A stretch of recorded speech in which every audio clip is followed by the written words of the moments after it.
हाँ जी बेटा, our next topic is methods of soil conservation, कि सॉइल को कैसे बचाए, संरक्षण कैसे किया जाए सॉइल का। It means the protection, preservation and efficient utilization of land and soil resources.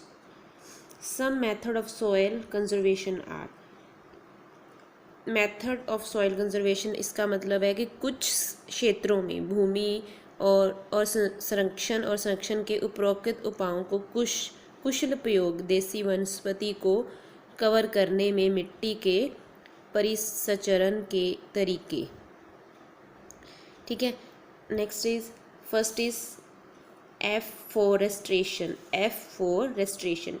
In some area the original vegetation cover has been removed, such as in a Shivalik hills. इसमें क्या है कि कुछ ऐसे एरिया है जहाँ पे original vegetation cover has been remove, कि उसका ओरिजिनल वेजिटेशन कवर को हटा दिया गया, such as a Shivalik hills, जैसे कि शिवालिक हिल्स में। In such area afforestation and reforestation is needed to hold the soil, कि कुछ ऐसे एरिए हैं जहाँ पे कि सॉइल को बनाए रखने के, होल्ड रखने के लिए किस चीज़ की ज़रूरत होती है, एफोरेस्टेशन एंड रीफोरेस्टेशन दी। ठीक है, advancement of the desert can be checked by the planting tree along the margin of deserts, कि एडवांसमेंट ऑफ डेजर्ट, इसमें क्या आ जाता है कि रेगिस्तान के जो हाशी पर पेड़ लगाकर रेगिस्तान की प्रगति की जांच की जा सकती है। Understood. Next is controlled the grazing. Grazing क्या होता है? चराई, जो पशु चरते हैं ना खेतों में, जैसे एरिया में। Controlled grazing, the number of cattle to be grazed on slopes should be according to their carrying capacity of the pastures, कि कैटल्स की जो चराई पर चरने वाले पशुओं की संख्या को चराई क्षमता के अनुरूप होना चाहिए। ठीक है, आगे आ गया terraced agriculture. Terraced agriculture, slope must be cut into the series of the terrace field. ठीक है, terrace of the field for cultivation, so to show the down the flow of rain water. Terrace agriculture कौन सा होता है? In this picture they are shown the terrace agriculture, see it carefully. This is the terracing agriculture. इनको terrace में ऐसे नीचे नीचे slopes बनाए गए हैं, जो जैसे यहाँ से वाटर स्टार्ट करेंगे तो नीचे तक आएगा। Understood this one. इसमें क्या बोला कि slopes must be cut into the series trace for cultivation, की जो स्लॉप्स होते हैं उनको कट किया जाता है सीरीज में ट्रेस के लिए for cultivation, so as the slow down the flow of rain water, की जब भी रेन होती है तो उसका जो फ्लो होता है स्लो डाउन, धीरे धीरे ऐसे नीचे आ सके। ठीक है, rock dams.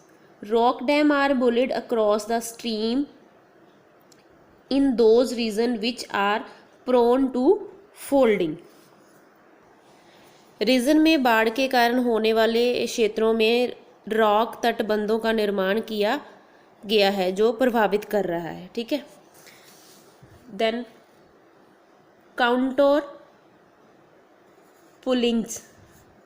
Counter ploughing, terracing and bunding is down to check soil wash on the slopes. Pullings is the done at right angle to the hill slopes. Means क्या है, एसिड लेन पर जो मिट्टी की धुलाई को रोकने के लिए कन्वेक्शनरी समुद्री कीटों की कटाई और बेडिंग की जाती है, जो जोत पहाड़ी सेशन मिट्टी के समकोण पर किया जाता है। जो जोत पहाड़ी सन है वो कहाँ किया जाता है? हिल स्लॉप्स पे, angles of the hill slopes. ठीक है, crop rotation. Second is crop rotation. Crop rotation system should be applied and the land should be left fallow for some time, soil fertility can be maintained in this way. क्या होता है? जो crop rotation आ जाता है, इसमें system को लागू किया जाना चाहिए और ज़मीन को कुछ समय के लिए गिरने देना चाहिए। इस पर क्रिया में जो बेलोटो का आश्रम देकर मिट्टी की जो सॉइल की फर्टिलिटी है उसको बनाए रख सकता है, कि जो फर्टिलिटी है उसको उपजाऊ शक्ति है उसको बढ़ा देता है इस दिस वे से। ठीक है। Shelter belt in coastal area and arid the semi arid erosion where wind speed is very high tall trees are grown in row to restricted the speed of the wind thus checking the soil erosion। Shelter belt में क्या आ जाता है कि जब coastal area में arid और semi arid region होता है where wind speed is very high, जहाँ पे विंड की जो स्पीड होती है वो हाई होती है। Tall tree are grown in the row, कि जो टॉल ट्रीज जो लंबे ट्रीज होते हैं उनको रो में ग्रो किया जाता है, तो उसको रिस्ट्रिक्ट करना चाहिए the speed of the wind, की विंड की जो स्पीड होती है उससे वो गिर जाते हैं। थस चेकिंग द सॉइल, जैसे ही उसकी चेकिंग द सॉइल इरोजन की चेकिंग करनी चाहिए। ठीक है। Next is mulching mulching is it is the method of covering the open or bare ground with compost organic substance such as the straw and manure to prevent the lynching and the wearing away the topsoil। Mulching ये क्या होता है कि ये खाद जैविक पदार्थ है, जैसे जिसमें क्या आ जाता है बार ग्राउंड, जिसको क्या बोलते हैं सेम कॉमन लैंग्वेज में जिसको बोलते हैं तूड़ी। ठीक है। एंड जो इसका कंपोस्ट ऑर्गेनिक सब्सटेंस हो जाते हैं। ठीक है। के साथ ये खुली होती है, ज़मीन को कवरिंग करने का एक तरीका होता है इसका। ठीक है। जो पुछ को रोकने के लिए खुली मिट्टी को ढकने का एक तरीका है जो इसके पार नहीं पा सकी। Understood? That's all. Okay, our chapter is completed. I hope you all will listen this video very carefully and understood about this chapter. Thank you.